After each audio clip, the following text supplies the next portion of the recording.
I watch a lot of true crime documentaries, and most of the time, while they may be good, they don't put me on the edge of my seat or have me gasping in disbelief while I'm watching. Hulu's new documentary, Stolen Youth Inside the Cult at Sarah Lawrence, it's now available, and it is a harrowing and almost unbelievable true story. So let's dive in. A group of Sarah Lawrence college students fall under the influence of a friend's father, Larry Ray, and this series follows the cult from its origins through its still unfolding aftermath. So we got this small group of friends that live together in the dorms at Sarah Lawrence, and eventually one of the girls allows her dad to stay over for just a bit. Now he's charismatic and helpful until he becomes absolutely controlling. But by then, it's too late for most of them. Larry Ray is this middle-aged dude who, from all appearances, he's an influential world traveler.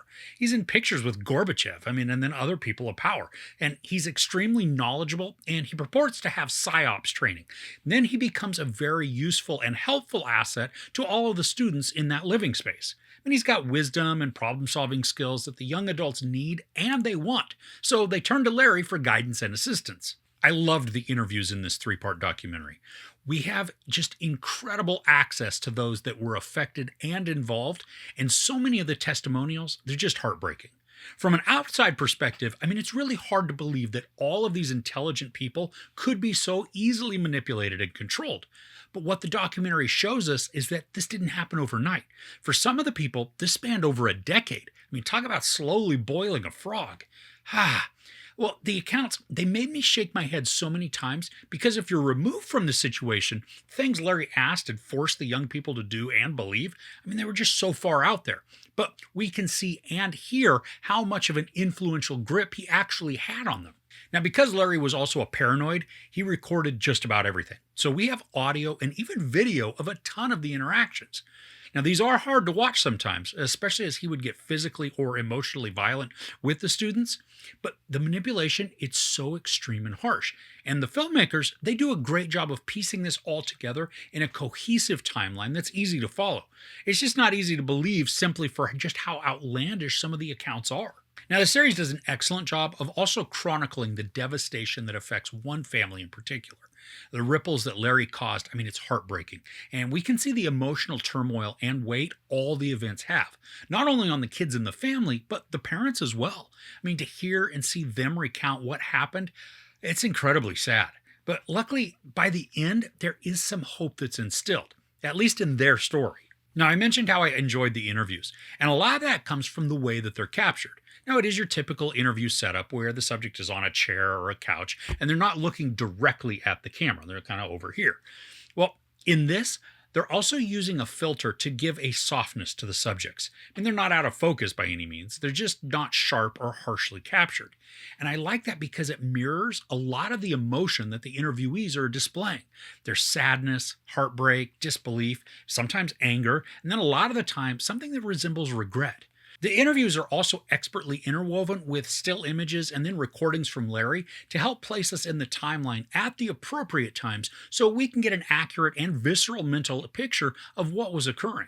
Now, this isn't a quick watch. Each of the episodes, it's a little over an hour long. And while I'm not typically a fan of such long documentaries because, they just tend to drag out details unnecessarily, for this, all the information is compelling and intense. The time didn't drag on. And in fact, the effect that this had on me was kind of like a binge watching session with just a suspenseful drama. I couldn't click over to the next episode fast enough.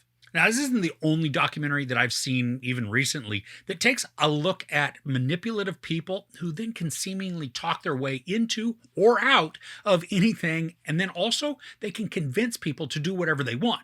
It's a terrifying premise, and hopefully these can begin to serve as cautionary tales to be wary of who is granted influence in our lives. Now, Larry Ray, this dude is one bad guy. His own voice and video recordings, they establish and prove that. And again, I think it's easy to look at those that were involved in this and then kind of question how they let it happen to them. But it didn't happen in an instant.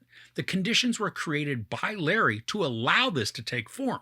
And then he exploited the situation and the young people slowly and consistently until they were brainwashed into doing his bidding. And the mind control manipulation took on many forms, leading to situations of extortion and then racketeering. Now, by the end of the documentary, we learn of somebody else who's being held responsible for a lot of the actions that took place. But there's also one glaringly missing indictment. There was one person who introduced this all in the first place, and I think, at least based on the info that we're given in the documentary, that a big miscarriage of justice happens by not prosecuting the other player because they set the ball in motion. This is a really heavy and harrowing watching experience. It's captivating, and like I said, I couldn't get to the next episode fast enough when the previous one ended. The storytelling, it's suspenseful, and it's told in a way that doesn't feel gimmicky or cheap, instead presenting the accounts of all these young people in a straightforward manner that just happens to be so wild that it feels like it's all concocted. Now, I'm thankful for the audio and the video recordings to help reinforce and then prove the validity of those students' accounts. It gives them even more credibility and believability. At the end of the documentary, there's a typical black screen with text that fills in some small details that came about after the filming. And the statement from Sarah Lawrence College is breathtaking in just this judiciously non-committal way. Basically, they had said a whole lot of nothing. It was pretty disgusting for them to take that stance. But there you go. This is certainly one of the better documentaries that I've watched in quite a while. Maybe you're familiar with this case, so the info, it just may not be new or exciting for you. But if you are like me and knew nothing about this, it's riveting and eye-opening. There's no sex, there might be some very brief nudity, there's a lot of profanity, and then an immense amount of emotional violence and abuse, along with some physical violence. Now, as a reminder, I don't give couch ratings to documentaries, but I highly recommend watching Stolen Youth, Inside the Cult at Sarah Lawrence that's on Hulu. It's absolutely worth the binge. So what's on your watch list right now? Anything good that you can recommend? Let me know in the comments below. If you enjoyed this review, please give it a like. Also, don't forget to share and subscribe. I'm Chris. This is Movies and Munchies. Thanks for couching with me.